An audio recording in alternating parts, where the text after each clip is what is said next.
খবরটা নিউজ 18 বাংলা জেলা থেকে সরাসরি নিয়ে আপনাদের সঙ্গে রয়েছে আমি তমশ্রী। কিন্তু শুরুতেই যে খবরের দিকে নজর রাখতে হচ্ছে কঙ্গনাকে সপাটে চড় চণ্ডীগড় বিমানবন্দরে। কঙ্গনা রানাওয়াতকে চড় এক সিআইএসএফ জওয়ান। মান্ডির সাংসদ কঙ্গনা রানাওয়াতকে চড় এক সিআইএসএফ জওয়ানের। কি কারণে চড়, ঠিক কি হয়েছিল জানবো বিস্তারিত। তার আগে ছবিটা দেখাবো আপনাদের, ছবিটা দেখুন। যে ছবি আপনারা দেখছেন চণ্ডীগড় বিমানবন্দরের ছবি আপনাদের দেখাচ্ছি, যেখানে কঙ্গনা রানাওয়াতকে চড় সপাটে চড় এক সিআইএসএফ জওয়ানের।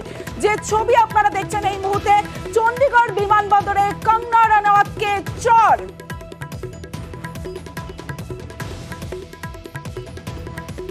ঠিক কি হয়েছিল, কি কারণে একজন সাংসদকে চড় মারলেন এক সিআইএসএফ জওয়ান, জানবো।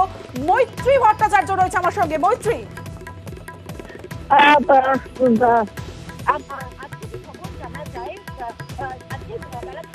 মৈত্রী তোমার কথা স্পষ্ট নয়, আরো একবার জানতে চাইবো ঠিক কি হয়েছিল, কেন একজন সাংসদকে চড় মারলেন সিআইএসএফ জওয়ান।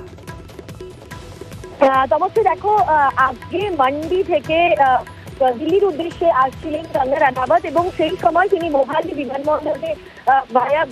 বিমানবন্দর তিনি আসছিলেন এবং সেই সময় তার কিছু সিকিউরিটি চেকিং হয় এবং সেই সিকিউরিটি চেকিং এর পরে মোহালি বিমানবন্দরে অভিযোগ যে এক সিআইএসএফ কনস্টেবল কুলবিন্দর কর তাকে সপাটে একটি চড় মারেন এবং পরে যে অভিযোগ করেন তিনি, যে কুলবিন্দর কর তিনি জানিয়েছেন যে পাঞ্জাবের মহিলাদের ব্যাপারে কিছু বক্তব্য রেখেছিলেন কঙ্গনা রানাওয়াত, যেখানে যখন কৃষক আন্দোলন চলছিল সেই সময় পাঞ্জাবের মহিলাদের সম্পর্কে কিছু কুরুচিকর মন্তব্য করেছিলেন। তারই প্রতিবাদে কঙ্গনাকে চড় মেরেছেন তিনি, এমনটাই কিন্তু সূত্র মারফত জানা যাচ্ছে। ইতিমধ্যেই সিআইএসএফ এর সিনিয়র টিম তারা একটি তদন্ত কমিটি গঠন করেছে। কঙ্গনা রানাওয়াত তিনিও জানিয়েছেন, তিনি সূত্র মারফত জানিয়েছেন, এখন অফিসিয়ালি কঙ্গনা রানাওয়াত কোনো বক্তব্য পেশ করেনি, কিন্তু তিনি হোম মিনিস্ট্রিতে গোটা বিষয়টি জানাবেন বলে এখনো পর্যন্ত আমরা সূত্র মারফত জানতে পারছি।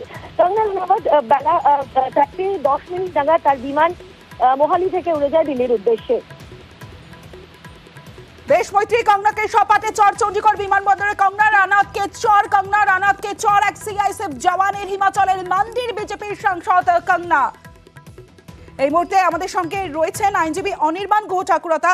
অনির্বাণ বাবু, যে বিষয়টা আপনার কাছে জানতে চাইবো, যে এই ক্ষেত্রে কঙ্গনা কার কাছে অভিযোগ জানাতে পারেন বা অভিযোগ জানানোর পর কি শাস্তি হতে পারে সিআইএসএফ জওয়ানের? দেখুন, সিআইএসএফ এর জওয়ান নিশ্চয়ই এটা একটা ওভার অ্যাক্ট ধরা যেতে পারে, কারণ কারোকে চড় মারার সে যেই হন অধিকার নেই।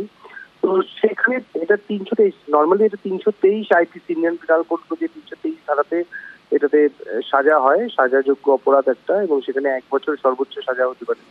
কিন্তু সব থেকে ইন্টারেস্টিং হচ্ছে যে একজন সিআইএসএফ জওয়ান চড়টা মারলেন কেন। মানে এটা একটা অত্যন্ত বিক্ষিপ্ত ঘটনা। যিনি একজন এমপি হতে চলেছেন, মেম্বার অফ পার্লামেন্ট হতে চলেছেন, হয়তো কালকে বা পরশুই শপথ নেবেন, তাকে এরকম একটা এই ঘটনা, এটা অত্যন্ত দুঃখজনক, নিন্দনীয়, এবং আমি এটাকে কন্ডেম করি।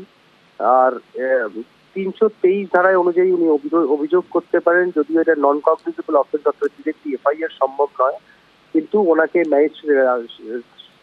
সংশ্লিষ্ট আদালতের কাছে গিয়ে উনি অভিযোগ দায়ের করতে পারেন এবং সেই অভিযোগের ভিত্তিতে এনার সাজাও হতে পারে। কিন্তু যেই সরকারি কর্মচারী যিনি কর্মরত ছিলেন, তার জন্য প্রিভিয়াস স্যাংশন একটা রিকোয়ার্ড, যে এই সাজা দানের জন্য বা আদালতে প্রসিডিউর ফেস করার জন্য, যেহেতু সরকারি কর্মচারী, মানে যিনি সিআইএসএফ এর জওয়ান, যিনি ঘটনাটা ঘটিয়েছেন বলে অভিযোগ, তিনি একজন সরকারি কর্মচারী এবং উনি কর্মরত ছিলেন। তাই জন্য এই আইনি কিছুটা জটিলতা থাকলেও অত্যন্ত দুঃখজনক ঘটনা, এবং আমি রিয়েলি কন্ডেম করছি ঘটনাটা। বেশ, অনেক ধন্যবাদ আপনাকে।